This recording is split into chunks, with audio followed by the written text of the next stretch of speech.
Hello viewers, அன்பான அரியலூர் மக்கள், இன்று நான் பேசுவதற்கான காரணம் நமது எதிர்காலம். ஜனநாயகத்தில் மக்கள் ஒற்றுமைதான் பெரிய ஆயுதம். இதனால் நான் ஒன்றிணைந்து நம் உரிமைக்காக குரல் கொடுக்க வேண்டும். போருக்கு செல்முன் வீரர்கள் தயாராகிறார்கள் போல தேர்தலுக்கு செல்முன் நாம் மக்கள் தயாராக வேண்டும். ஒற்றுமைக்காக நின்றால்தான் நம்முடைய வாக்குகள் ஒரு வலிமையான குரலாக மாறும். இன்று நாமும் ஒற்றுமையாக யாரும் நம்மை பிரிக்காத முடியாதபடி நிற்க வேண்டும். தற்போது அரசு தேர்தலில் பல வாக்குறுதிகளை கொடுத்து வேலைவாய்ப்புகள் தருவோம், விவசாயிகளுக்கு ஆதரவு தருவோம், நலத்திட்டங்கள் மேம்படுத்துவோம் என்றார்கள். ஆனால் நிறைவேற்றியர்களா?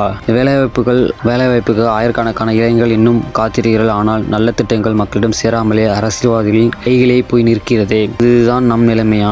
அரியலூரில் சிமெண்ட் தொழிற்சாலைகள் பற்றி நீங்கள் அனைவரும் அறிந்திருப்பீங்க. ஆனால் அங்கு வேலைவாய்ப்பு உள்ளூர்களுக்கு எவ்வளவு கிடைக்கிறது? விவசாயம் பார்த்தீங்கன்னா மந்தமாக போய் கிடக்குது. சுற்றுச்சூழல் மாசுபாடு அதிகரிச்சிருக்கு.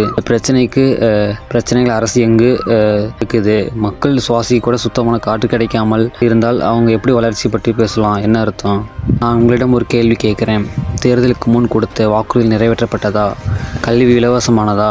வேலைவாய்ப்பு அதிகமாக கிடைச்சிச்சா? விவசாயிகள் பாதுகாப்பாக இருக்காங்களா?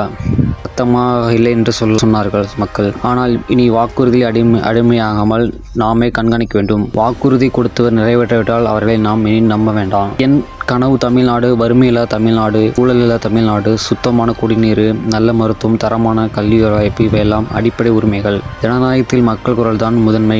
மக்கள் தான் சக்தி. இந்த சக்தியை நாம் கையில் எடுத்துக்கொண்டால் நமக்கு முன்னின்று யாராலும் தடுத்து நிறுத்த முடியாது. தமிழ்நாடு வளமாக வேண்டுமென்றால் ஊழலை வேரோடு ஒழிக்க வேண்டும். அன்பான மக்கள், நாம் குரல் தான் மாற்றத்தை கொண்டு வரும். ஒன்றிணைவோம், வலிமையாக நிற்போம். தமிழ்நாட்டை வறுமை ஊழலில்லாத மாநிலம் மாற்றுவோம். நன்றி. தேங்க்ஸ் ஃபார் வாட்சிங் ஃப்ரெண்ட்ஸ். இந்த வீடியோ பிடிச்சா லைக் பண்ணுங்க, கமெண்ட் பண்ணுங்க. மற்ற வீடியோ தேங்க்ஸ் ஃபார் ஃப்ரெண்ட்ஸ்.